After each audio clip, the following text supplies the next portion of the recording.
तो आप हमारे इस चैनल को सब्सक्राइब कर लें और बेल आइकन को प्रेस कर लें ताकि आने वाली वीडियो की नोटिफिकेशन आप तक सीधी पहुंच जाए। So please make sure subscribe the channel and press the bell icon for get more and more useful information or notification. Hello everyone, welcome back once again to the professor of everything. तो जैसे कि last class में हमने strategic management के basic के ऊपर discuss किया था, तो जैसे कि आपने थंबनेल में देख लिया होगा कि आज हम जो डिस्कस करेंगे बहुत ही इंपॉर्टेंट टॉपिक है। The name of the topic is levels of strategy. पूरी जो स्ट्रेटजिक मैनेजमेंट है, all strategic management depend on this 3 to 4 particular strategies which is comes under strategic management. तो स्ट्रेटजिक मैनेजमेंट पढ़ने से पहले आपको ये पता होना चाहिए कि who is the father of strategic management. ये बहुत ही इंपॉर्टेंट चीज़ है। आप लोग ऐसे इग्नोर कर रहे होगे इसको, लेकिन बहुत बार इंटरव्यू में पूछ लिया जाता है कि फादर ऑफ मैनेजमेंट कौन है, फादर ऑफ साइंटिफिक मैनेजमेंट कौन है, सॉरी स्ट्रेटजिक मैनेजमेंट कौन है।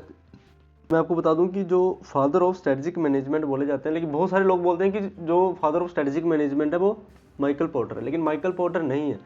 जो स्ट्रेटजिक मैनेजमेंट के फादर माना जाता है वो किसको माना जाता है? आइगर एनसोफ। आपने एनसोफ मैट्रिक्स भी पढ़ा होगा, या नहीं पढ़ा होगा तो आगे पढ़ेंगे कि एनसोफ मैट्रिक्स क्या होता है। तो आइगर एनसोफ क्या है, इनका पूरा नाम क्या है? आइगर एनसोफ। इनको क्या बोला जाता है? Father of strategic management. तो ये तो बात होगी बेसिक ऑफ स्ट्रेटजिक मैनेजमेंट के ऊपर। अब हम आगे बढ़ते हैं कि लेवल ऑफ स्ट्रेटजीज। बेसिकली जो कॉर्पोरेट में हम बात करते हैं, जहाँ हम स्ट्रेटजिक लेवल की बात करें कि स्ट्रेटजी फ्रेम करनी है, तो हमारे पास 3 तरीके के क्या होते हैं, हमारे पास लेवल होते हैं स्ट्रेटजी के 3 लेवल की। फर्स्ट कौन सी होती है? Strategic corporate strategy, second is business या unit strategy, third is functional strategy and last is operational level strategy. कई बार हम ऑपरेशन लेवल को फंक्शनल लेवल में ही यूज कर लेते हैं, अलग अलग नहीं रखते हैं, तो कई बार हम ये 3 स्ट्रेटजी ही पढ़ते हैं। बहुत सारी बुक्स में 3 ही दी होंगी, corporate, business and functional level of strategy. तो आगे बढ़ने से पहले मैं आपको बताऊं कि जो सबसे इंपॉर्टेंट हमारी स्ट्रेटजी होगी वो कौन सी होती है? Corporate level strategy.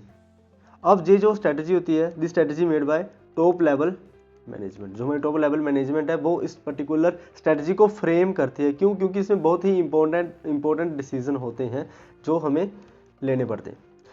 It is formed by the top of the company, typically focused on long term objectives but में इन्फ्लुएंस नियर टर्म एक्टिविटीज। तो इस पर्टिकुलर जो स्ट्रेटजी है हमारी corporate level strategy, it is all about the direction of firm in order to achieve its objective.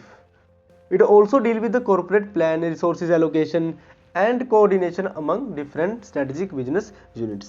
तो strategic business unit हमारे जहाँ पर यूज होते हैं, जिसको हम क्या बोलते हैं, आपने पढ़ा भी होगा बुक में, SVU लिखा होता है। तो जो SVU है ये क्या है? Strategic business unit. तो इन सभी को कौन गो थ्रू करता है, कौन लुकआउट करता है? कॉर्पोरेट लेवल स्ट्रेटजी ही करती है। मतलब हमारे जो टॉप लेवल मैनेजमेंट है वो ही इसको देखती है। आपको एक चीज़ और बताऊं कि जो कॉर्पोरेट लेवल स्ट्रेटजी है वो सिर्फ कॉर्पोरेट लेवल तक ही सीमित नहीं है। इसके अंदर 3 बहुत ही इंपॉर्टेंट स्ट्रेटजी हमारी आती है। अब वो 3 स्ट्रेटजी कौन सी हैं? एक तो सबसे पहले तो कौन सी आती है? स्टेबिलिटी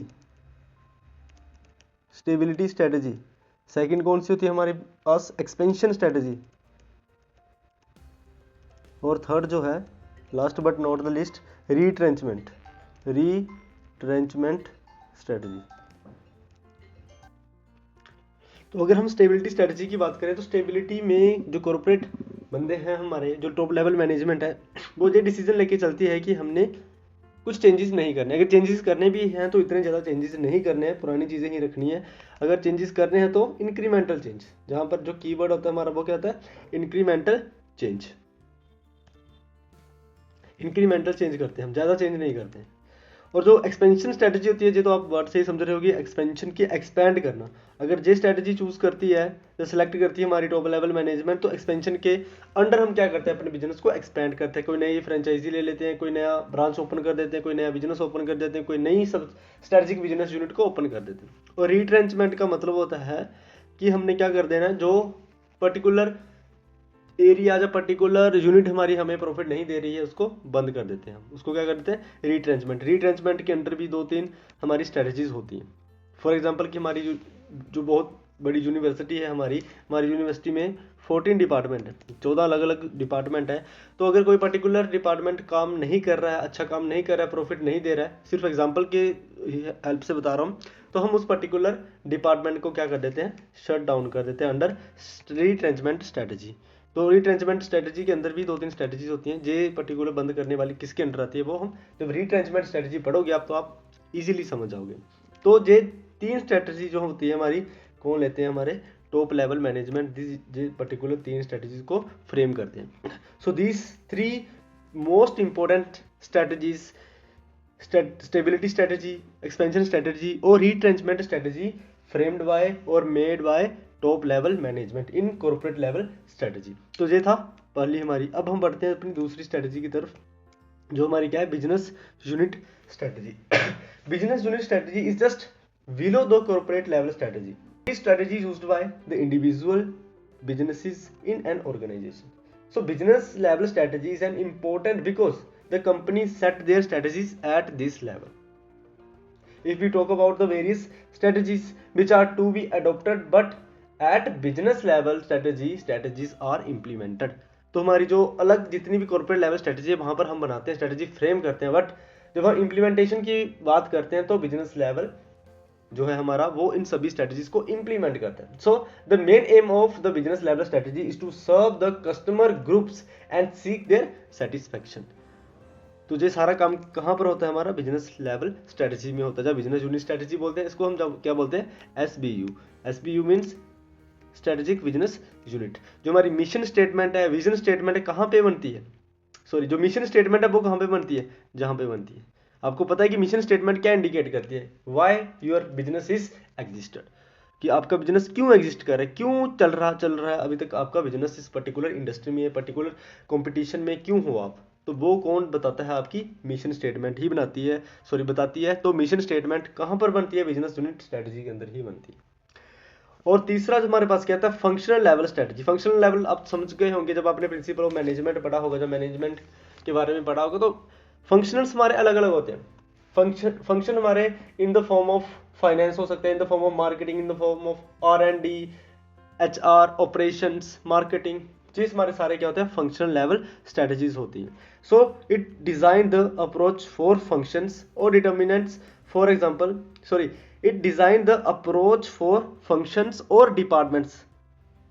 जैसे मैंने अभी को बताया, जैसे मार्केटिंग हो सकता है, supply chain, engineering should run their departments in different strategies with the help of different planning. Here objectives are determined for each of the functions.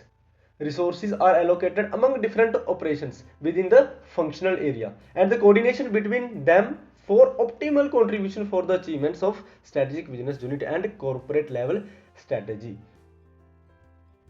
तो ये हमारा सारा काम किस में होता है, फंक्शनल लेवल स्ट्रेटजीज में होता है। जब हम क्या कर देते हैं, डिसेंट्रलाइज कर देते हैं, हर डिपार्टमेंट को क्या कर देते हैं, राइट दे देते हैं, डेलीगेट कर देते हैं अथॉरिटी, रिस्पॉन्सिबिलिटी एंड अकाउंटेबिलिटी, कि आप अपने हिसाब से भी क्या कर सकते हो, डिसीजन ले सकते हो।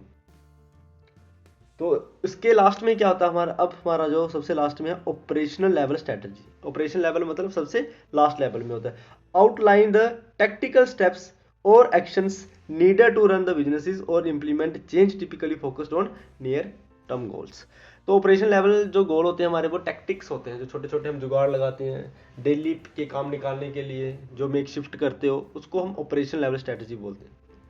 जैसे फॉर एग्जांपल सेल्स को इंक्रीज करना है, एडवर्टीजमेंट पे कितना खर्चा करना है, इस एरिया से एडवर्टीजमेंट को हटा के दूसरे एरिया में लगानी है, तो ये सारी चीज़ें क्या होती हैं, ऑपरेशन लेवल स्ट्रेटजी होती हैं। अब ऑपरेशन वाला क्या करता है कि हाँ मशीन अच्छे से काम नहीं कर रही है, ये टूल इसका काम नहीं कर रहा है, मशीन को रिपेयर करना पड़ेगा, इस पर्टिकुलर मशीन, अब ये मशीन आउटडेटेड हो चुकी है, नई मशीन लेके आनी पड़ेगी, तो हमारी जो मास प्रोडक्शन है वो और इंक्रीज हो जाएगी, जो नंबर ऑफ द प्रोडक्शन क्या हो जाएगी, इंक्रीज हो जाएगी। तो ये सारी चीज़ें क्या होती हैं, ऑपरेशनल लेवल स्ट्रेटजीज होती हैं, जो हमें उस पर्टिकुलर एरिया में लेनी पड़ती है। जैसे for example below the functional level strategies lies the operation level strategies, मतलब जो फंक्शनल लेवल के नीचे आएगी उसे क्या बोलते हैं, ऑपरेशन लेवल स्ट्रेटजीज बोलते हैं। A number of operation strategies like sales, distribution, price, product and advertisement related. तो ये सारी चीज़ें होती हैं जो हमारी ऑपरेशन लेवल स्ट्रेटजी से रिलेटेड होती हैं, जो डे बाय डे होती हैं, जिसमें हम छोटे छोटे जुगाड़ लगाकर अपने काम को निकालते हैं पर डे के हिसाब से। सेल कैसे इंक्रीज करनी है, सेल कैसे करनी है, तो ये सारी चीज़ें किस में आती हैं, ऑपरेशनल लेवल स्ट्रेटजी में आती है। तो ये था हमारा आज का टॉपिक, लेवल ऑफ स्ट्रेटजीज।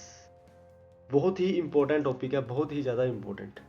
तो आई होप कि आपको सबको अंडरस्टैंड हो गया होगा कि लेवल ऑफ स्ट्रेटजी। पहले तो 3 लेवल स्ट्रेटजी आपको पता होना चाहिए। Corporate level, top level management में आती है। फंक्शनल लेवल जो हमारी बिजनेस यूनिट है, जब business unit strategy, strategic business unit, जो हमारे मिडिल लेवल ऑफ मैनेजमेंट आप बता सकते हो। और फंक्शनल लेवल और जो ऑपरेशन लेवल स्ट्रेटजी होती है, जो लोअर लेवल जो हमारी मैनेजमेंट होती है वो बनाती है। लेकिन कॉर्पोरेट स्ट्रेटजी में 3 मोस्ट इंपॉर्टेंट स्ट्रेटजीज होती हैं, स्टेबिलिटी स्ट्रेटजी, एक्सपेंशन स्ट्रेटजी और रिट्रेंचमेंट स्ट्रेटजी। तो ये थी आज की वीडियो हमारी लेवल ऑफ स्ट्रेटजी के ऊपर। तो अगली वीडियो में हम बात करेंगे बीसीजी मैट्रिक्स के ऊपर। बीसीजी मैट्रिक्स क्या होता है, उसके बाद जो भी हमारे मेन इंपॉर्टेंट मैट्रिक्स हैं, जैसे एनसोफ मैट्रिक्स हो गया, जीई मैट्रिक्स हो गया, उनके ऊपर डिस्कस करेंगे हम 1-2 वीडियो में। तो आज के लिए तो सिर्फ इतना ही। अगर वीडियो अच्छी लगी होगी तो चैनल को जरूर लाइक करें, सॉरी चैनल को लाइक ना करें, चैनल को सब्सक्राइब करें, वीडियो को लाइक करें और अपने दोस्तों के साथ शेयर करें। चलिए मिलते हैं अगली वीडियो में।